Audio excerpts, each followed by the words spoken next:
तो दोस्तों, कैसे हैं आप सब। राम जी की पाठशाला में आपका बहुत बहुत स्वागत है। उम्मीद करता हूँ आप सब अच्छे होंगे और आपकी तैयारी भी बहुत ही बेहतर ढंग से चल रही होगी।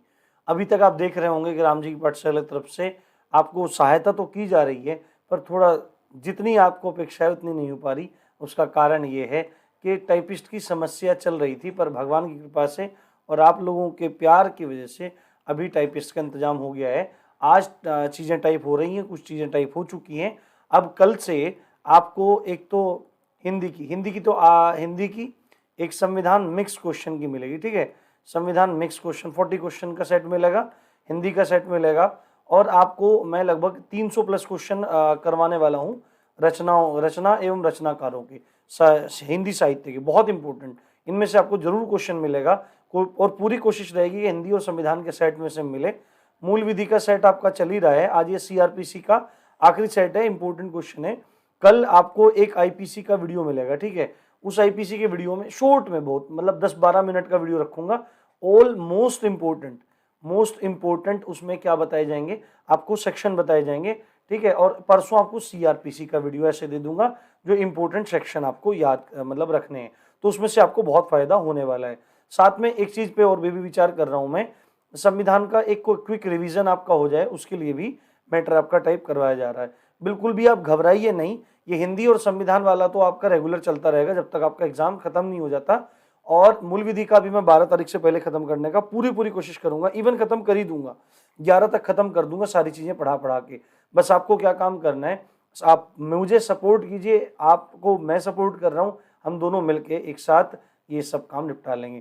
तो अभी देखते हैं आज के क्वेश्चन। आज ज्यादा क्वेश्चन नहीं है, 19-20 क्वेश्चन आ रहे हैं, जिसमें सीआरपीसी के साथ साथ कुछ क्वेश्चन एविडेंस एक्ट के भी हैं। 2-4 चीजें आप उसमें भी याद रख सकते हैं, ठीक है। 2-4 चीजें आप याद रख सकते हैं। अगर आप चैनल पर पहली बार आए हैं तो चैनल को सब्सक्राइब करना ना भूलें, और नीचे डिस्क्रिप्शन में लिंक दे दूंगा, आप उसमें क्या कीजिए, आप उसमें जाके ज्वाइन कर लीजिए। वहां पर मैं पीडीएफ वगैरह इसकी डाल दूंगा, आईपीसी की पीडीएफ मैंने उसमें डाल दी है। तो देखो, ये क्वेश्चन बहुत ज्यादा इंपॉर्टेंट है।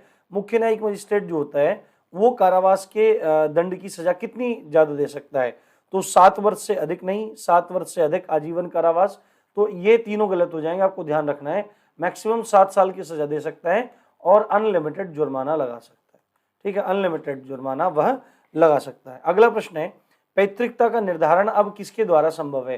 पैतृकता का मतलब है कि कौन किसका बेटा है, कैसे पता लगेगा कौन किसका बायोलॉजिकल फादर है और कौन किसका बायोलॉजिकल सन है, तो डीएनए जांच के द्वारा ये चीज संभव है। अगला प्रश्न है, अपराध अन्वेषण में डीएनए टेस्ट क्या सिद्ध करता है।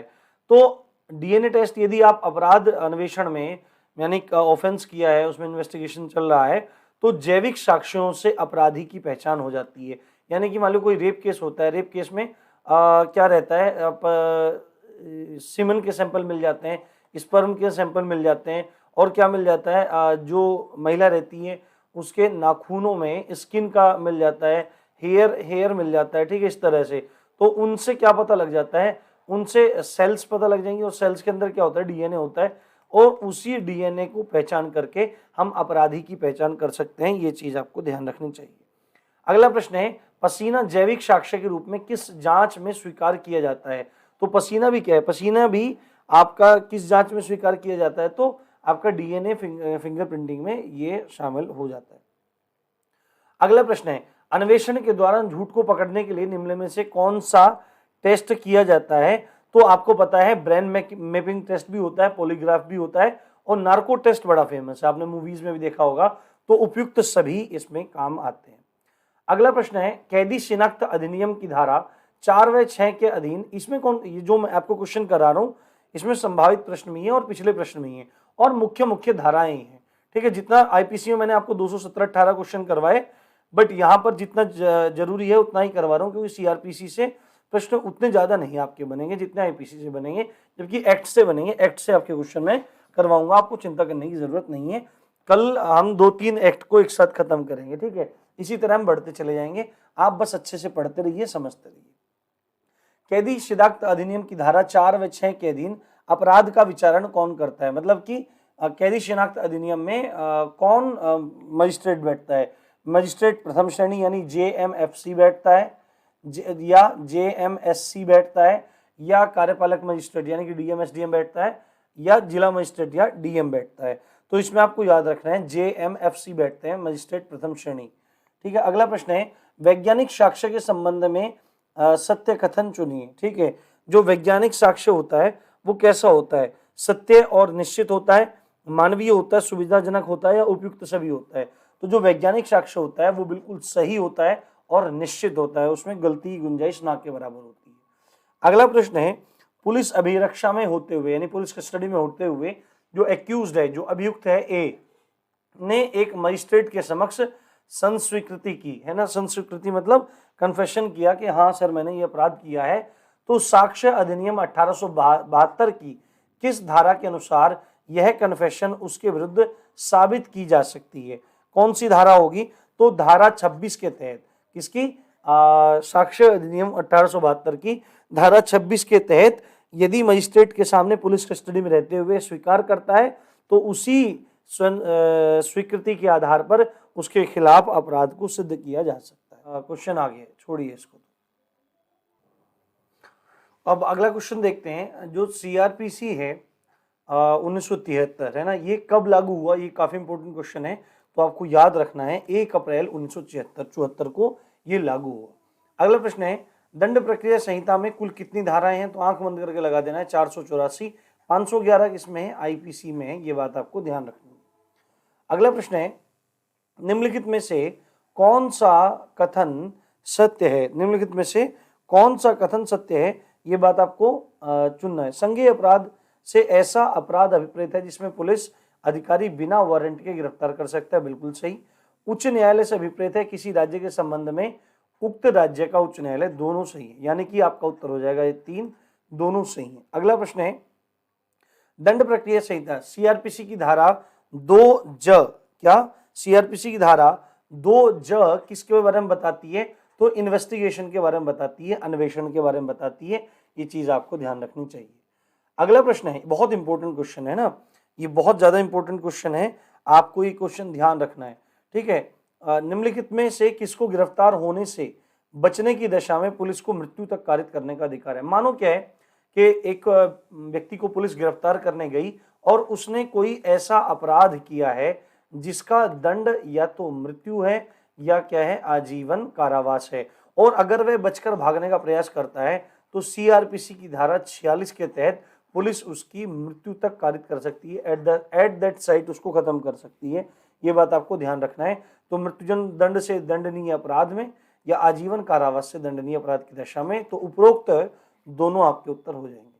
अगला प्रश्न है वह मामला है ना, मामला भारतीय अदालत में दायर किया गया एक निर्वाह व्यय से संबंधित मुद्दा था। जब भी निर्वाह व्यय से संबंधित मुद्दे की बात आए तो शायरा बानो का मामला आपको याद रखना है। इस मामले में 62 वर्षीय मुस्लिम महिला को उसके पति ने 1978 में तलाक दे दिया था और उसके अपने बच्चों के भरण पोषण के लिए धन मांगा और सर्वोच्च न्यायालय में मुकदमा जीत भी लिया, परंतु उसे निर्वाह व्यय नहीं दिया गया क्योंकि उसी दरमियान देश के कानूनों में बदलाव कर दिए गए थे। शायरा बानो बेगम क्या थी? इस तरह का ये मामला था, ट्रिपल तलाक वाला, मतलब तलाक वाला मामला था, और एकदम से क्या हुआ, उसके पति ने उसको तलाक दे दिया। उसके बाद वो कोर्ट में केस भी जीत गई, गुजारा भत्ता वगैरह मांगा, तो फिर उस समय की सरकारों ने क्या काम किया, उस सर्वोच्च न्यायालय के फैसले को भी पलटते हुए कानूनों में बदलाव कर दिया गया। तो वह मामला कौन सा था? शायरा बानो का मामला था, ठीक है, 1978 का, ये आपको ध्यान रखना है। अगला प्रश्न है, इंपोर्टेंट है, ठीक है, कितने वर्ष के बालक अथवा बालिका, कितने वर्ष के बालक अथवा बालिका को साक्षी होने की दशा में विवेचना के दौरान उनका कथन उनके निवास स्थान पर ही होना चाहिए? तो धारा 160 क्या कहती है सीआरपीसी की कि 15 साल से कम आयु का बालक या बालिका है या 65 साल से अधिक, है ना, 15 साल से कम होना चाहिए और 65 साल से अधिक का व्यक्ति पुरुष या स्त्री है, या 15 साल से नीची आयु का बालक या बालिका है, तो उन्हीं के स्थान पर जाकर उनके बयान लिए जाएंगे। और अगर इस बीच का है तो जो पुलिस अधिकारी है वह अपने पास बुला सकता है। तो इसमें क्या हो जाएगा? 15 वर्ष इसका उत्तर हो जाएगा।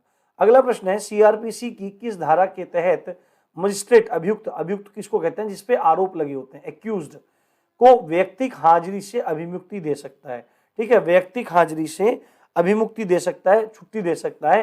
तो सीधे आपको ध्यान रखना है धारा 205। धारा 205 के तहत उसको व्यक्ति को हाँ जी छुट्टी मिल जाएगी। अगला प्रश्न है, दंड प्रक्रिया संहिता 1973 के संबंध में निम्न में से कौन सा कथन सत्य है? अध्याय 16 क्या है?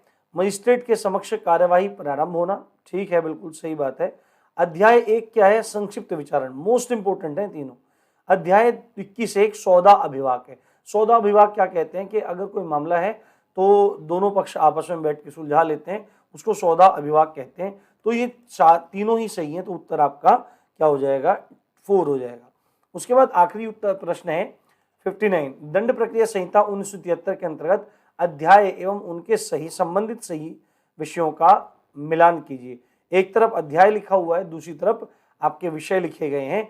तो जो आपका अध्याय 25 है, अध्याय जो आपका 25 है, ये बिल्कुल ऐसे ही हो जाएगा। विकृत चित्त अभियुक्त व्यक्ति से, मतलब पागल अगर व्यक्ति है कोई और उससे कोई अपराध बन गया है तो उसके संबंध में प्रावधान है, ठीक है। उसके बाद जो अध्याय 26 है, ये न्याय प्रशासन पर प्रभाव डालने वाले अपराध हैं। उसके बाद जो अध्याय 27 है, ये निर्णयों से संबंधित है, और जो अध्याय 29 है, ये अपीलों से संबंधित है। तो आपका उत्तर हो जाएगा तीसरा, ठीक है, 1, 3, 4, 2।